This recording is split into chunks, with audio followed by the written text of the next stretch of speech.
मेरे दिव्य गुरुदेव श्री परमहंस योगानंद जी के द्वारा ये टॉपिक श्रीमद् भगवद गीता के प्रथम अध्याय का 42 और 43वां श्लोक, जिसका मीनिंग है वर्ण संकरता और कुलघात ये दोनों कुल को नरक में ले जाते हैं।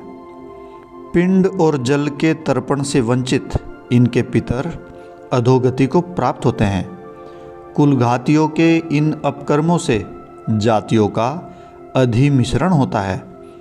सनातन कुल धर्म और जाति धर्म नष्ट हो जाते हैं। परमहंस योगानंद जी इनकी व्याख्या में समझाते हैं, यदि प्रज्ञावान यानी कि ज्ञानवान शक्तियों की आत्म त्याग की गतिविधियाँ, इनको कहते हैं पुरुष उचित प्रवृत्तियाँ, अगर ज्ञानवान शक्तियों की आत्म त्याग की गतिविधियाँ पुरुष उचित इंद्रिय प्रवृत्तियों की जाति को नष्ट कर दें, यानी कि अगर एक व्यक्ति अपनी ज्ञानवान शक्तियों का आत्मत्याग कर दें और स्त्रीय उचित इंद्रिय अनुभूति यानी कि जो भी इंद्रियाओं की अनुभूतियां हैं उनकी जातियों का एक मिश्रण तब ये बन जाएंगी। यानी कि अगर हमारा मन हमारी इंद्रियाओं की अनुभूतियों में ही उलझा रहेगा, जो विशिष्ट शक्तियों एवं क्रियाकलापों या जाति की विशेषताओं इंद्रियाओं के विवेक के साथ तथा उनकी बाहरी शक्तियों की आंतरिक शक्तियों के साथ, यानी कि इंद्रियाओं की जो बाहर की शक्तियां हैं अनुभव करने की और हमारे मन में अंदर जो वैचारिक शक्तियां हैं ज्ञान की, इन आंतरिक शक्तियों के साथ आपस के मिश्रण से जो उत्पन्न होता है वो वर्ण संकरता कहलाता है। जैसे कि अगर व्यक्ति आत्म अनुशासन ना करे और बाहरी इंद्रियाओं के संवेग से उत्पन्न इच्छाओं को स्वीकार कर ले तो इसको वर्ण संकरता कहते हैं। कि जब हम आत्म चेतना के अनुसार ना चलें, इंद्रियाओं से उत्पन्न भूख के अनुसार कार्य करें, तो जाति को नष्ट करने वाली ज्ञान की शक्तियाँ तथा उनके साथ ही चेतना के परिवार के शेष बचे सदस्य स्वयं को आंतरिक अकेलापन और अर्थहीनता के जीवित नरक में गिरा देंगे। इंद्रियाओं की उत्तेजना के बिना विवेकशील अक्षमताएं उपयोग की कमी के कारण दुर्बल हो जाएंगी और वे उचित अर्पण नहीं करेंगी, जिससे परिवार के पिता कौन पिता, परिवार के पितर कौन पितर, अहंकार, आत्मज्ञान, अंतर्ज्ञान अपने चेतना के परिवार को आशीर्वाद नहीं देंगे। चेतना की अक्षमताओं की प्राकृतिक बाहरी गतिविधियाँ इस व्यवधान से और समाधि में उनके अंतिम निलंबन के द्वारा निश्चित रूप से चेतना के परिवार के सभी अनुष्ठान यानी कि गतिविधियाँ विनष्ट हो जाएंगे। तर्क की अपनी उसी विचारधारा में भक्त नई नई दलीलें जोड़ता रहता है। जब वह इंद्रियाओं को नष्ट करने के युद्ध में तत्पर होने के लिए अपने मन को तैयार करता है, अर्थात ध्यान में अपनी बुद्धि और प्राण शक्ति का प्रत्याहार करने हेतु जो कि इंद्रियाओं को अनुप्राणित करते हैं, वह अब आशंका व्यक्त करता है कि यदि इंद्रियाओं के साथ परस्पर क्रिया के अभाव से कहीं उसकी विवेकशील अक्षमताएं नष्ट तो नहीं हो जाएंगी।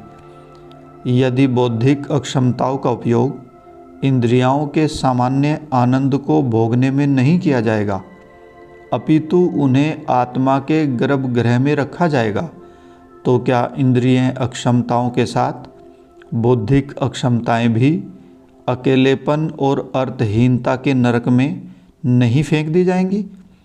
इस तरह के तर्क।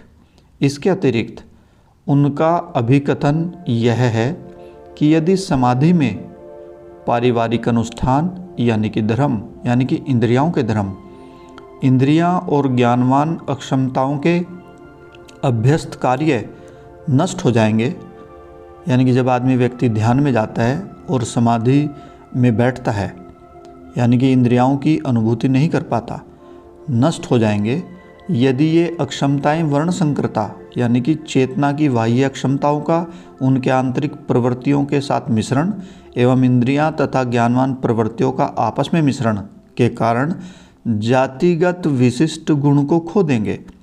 इस प्रकार के यह निष्कर्ष कि समाधि में चेतना का परिवार विघटन को प्राप्त हो जाता है, यानी कि ये समझना कि समाधि में हमारी इंद्रियां खत्म हो जाती हैं, कि अर्थहीनता के विषय में पिछले 2 श्लोकों की टिप्पणियों में यह प्रतिपादित किया गया था। इस विषय की सच्चाई इसके विपरीत है।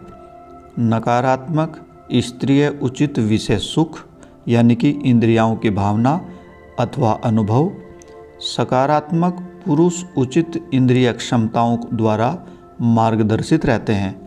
यदि पुरुष उचित इंद्रिय क्षमताएं, जिनको कहते हैं इच्छा, सांसारिक उपलब्धि, संसारिक क्षमता, सांसारिक आनंद के लिए पहल और अपनी विवेकशील क्षमताओं के साथ युद्ध में नष्ट हो जाएंगी, तो स्त्रीय उचित यानी कि अनुभव, इंद्रियों का अनुभव जैसे कि भौतिक सुख, आसक्ति, अविद्या, इंद्रियों की दासता अपनी भौतिकता की जाति यानी कि चेतना को खो देती हैं तथा विवेकशील अक्षमताओं की आंतरिक प्रवृत्तियों की अधीनता स्वीकार कर लेती हैं। अर्थात जब विवेकशील प्रवृत्तियों के शक्तिशाली प्रभाव के कारण इंद्रिय गतिविधियां व विषयों की इच्छाओं के स्रोत को जब नष्ट हो जाते हैं, तब स्त्रीय उचित इंद्रियाएं अनुभूति, अपनी सांसारिक तीक्ष्णता एवं मार्गदर्शन की भावना को खो देती हैं।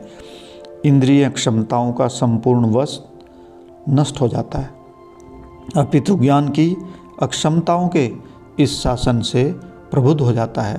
परंतु भक्त अपनी भ्रम की अवस्था में मिथ्या ही तर्क करता है। वो कहता है, जिस प्रकार से पहले 2 श्लोकों में यह वर्णित है कि ज्ञान की अक्षमताओं द्वारा पुरुष उचित इंद्रिय प्रवृत्तियों को नष्ट करने के उपरांत स्त्रीय उचित विषय सुख उदासीनता, आलस्य और भ्रम के साथ मात्र व्यभिचारी बन जाएंगे, तो चेतना के संपूर्ण परिवार को वर्ण संकरता और अपनी विशिष्ट प्रक्रियाओं के नाश की ओर ले जाएंगे। भक्त की तर्कहीन कल्पनाएं चेतावनी देती हैं कि इंद्रियाएं केवल अपनी आनंद उठाने की अंतर्निहित अक्षमता यानी कि उनके अपने धर्म को खो नहीं देंगी, अपितु उनकी पराजय से विवेकशील क्षमताएं भी इंद्रियों के साथ पारस्परिक क्रिया के अभाव में अपनी विशिष्ट बाह्य क्रियाओं को खो देंगी, और तब चेतना के परिवार यानी कि इंद्रियों का वंश और विवेकशील वंश दोनों स्वयं को एक व्यर्थ अस्तित्व के नरक में पाएंगे। तर्क की यह त्रुटि भक्त के मन में विषय सुखों के प्रति आसक्ति के कारण उत्पन्न होती है।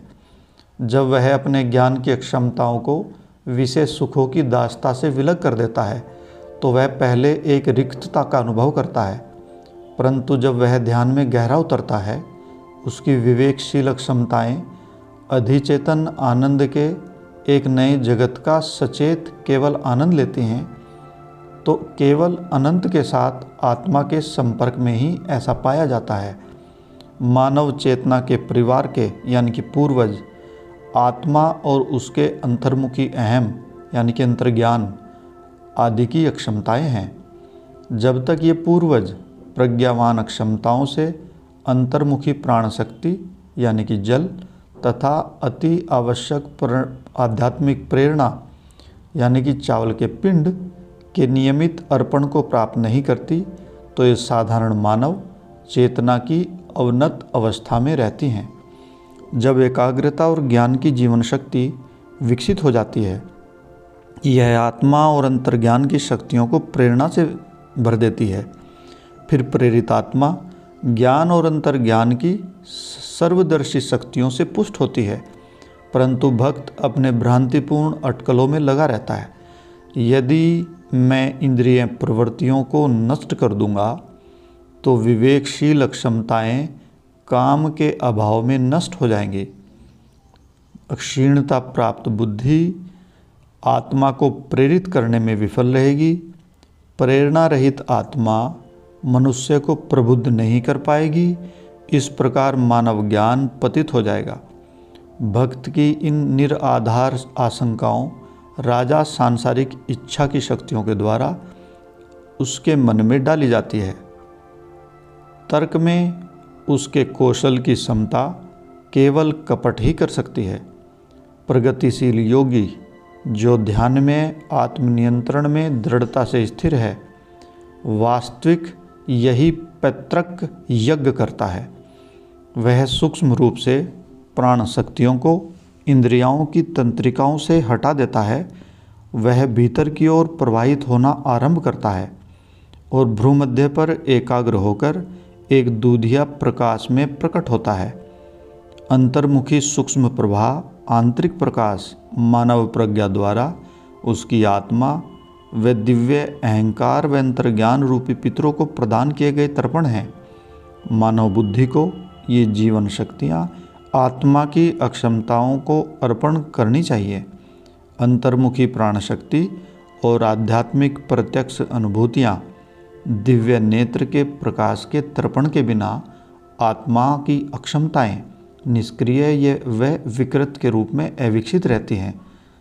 हताश होने की अपेक्षा ईश्वराकांक्षी को आत्मा के भव्य खजाने को प्राप्त करने के लिए सभी विशेष सुखों को कूड़ा घर में डालकर प्रसन्न होना चाहिए और शुद्ध भक्ति एवं प्राणायाम के नियंत्रण के द्वारा उसे आत्मज्ञान प्रदाता आत्मा को तर्पण देकर यानी कि प्राणायाम कर कर वास्तविक पैतृक यज्ञ करना चाहिए, यानी कि ध्यान करना चाहिए। तो इस तरह से इस टॉपिक का नाम है वर्ण संकरता और इंद्रियों के जाति धर्म। जय गुरु जी।